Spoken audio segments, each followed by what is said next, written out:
சாத்தானை எப்படி எதிர்த்து நிற்கிறது?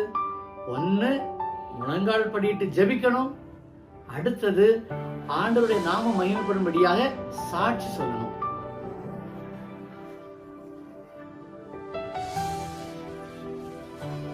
சோ இன்னைக்கு என்னென்ன நிகழ்ச்சி இருக்கு சொல்லுங்க.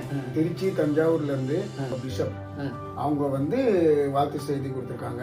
சரி, கேல்வின்ல வாழ்த்து செய்தி இருக்கு. இப்போ இன்னும் இருக்கு, நிறைய ஃப்ளோல பாத்துக்கிடுங்க. சரி, அதுக்கு பிறகு அதெல்லாம் முடிஞ்ச பிறகு ஒரு சூப்பரான சாட்சி இருக்கு.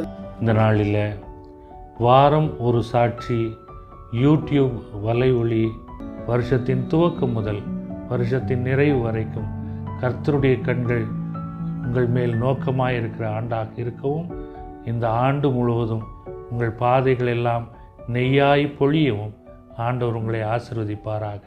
நன்றி, வணக்கம். Praise the Lord, this is Calvin John and I wanted to congratulate Varamur Sachi team for finishing their 7 years anniversary. Praise the Lord to all of you. Firstly, I would like to say how amazing the work the channel is doing every week by sharing testimonies. வாரம் ஒரு சாட்சி என்பது ஒரு சிறிய முயற்சி என்றாலும் கடவுளின் பெருக்கமான ஒரு ஆசீர்வாதமான ஒரு செயலுக்கு वारंवार साक्षी को मैं बहुत सारी शुभकामनाएं और बधाई देती हूँ. தொடர்ந்து இந்த டிவி சேனல் மூலமாக அநேகருடைய வாழ்க்கை மாற்றப்படும், உந்துதல் சக்தியை பெறும் என்பதில் எந்த சந்தேகமும் இல்லை. இந்த ஊழியம் வருகின்ற நாட்களிலும் தொடர்ந்து தேவனுடைய கிருபையால் வளர்ந்து அநேகருக்கு ஆசீர்வாதமாகவும் சாட்சியாக இருப்பதற்கு நான் ஜெபிக்கிறேன். இந்த சாட்சியை சொன்னது வந்து எங்க அம்மாவுடைய சகோதரி, அதான் என்னுடைய சித்தி. நான் 30 வருஷம் நான் கஷ்டப்பட்டிருக்கேன்.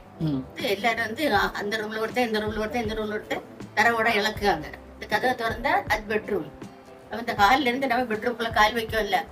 அந்த இடத்துல அந்த ஆளு ஒரு ஓடதான் இழக்கினாரு. இழக்கின உடனே சார் சார் சார் சத்தம் போடுவாரு. இவரு கிச்சன்ல என் கூட நின்றுட்டு இருந்தாரு. நான் அந்த ஆளு எந்த இடம் சத்தம் போடுவாங்க போய் கேளுங்க அப்படின்னு சொன்னேன். உடனே அவரு இங்க வந்து கேட்டாரு, என்னையா நீங்க இந்த வீட்டுல சந்தோஷமா இருந்தீங்களா, ஆரோக்கியமா இருந்தீங்களா அப்படின்னு கேட்டிருக்கான். உடனே இவரு இல்லையா, என்ன விஷயம், செய்வனை செய்து வச்சிருக்கில்ல, செய்வனை செய்து வச்சிருக்கில்ல.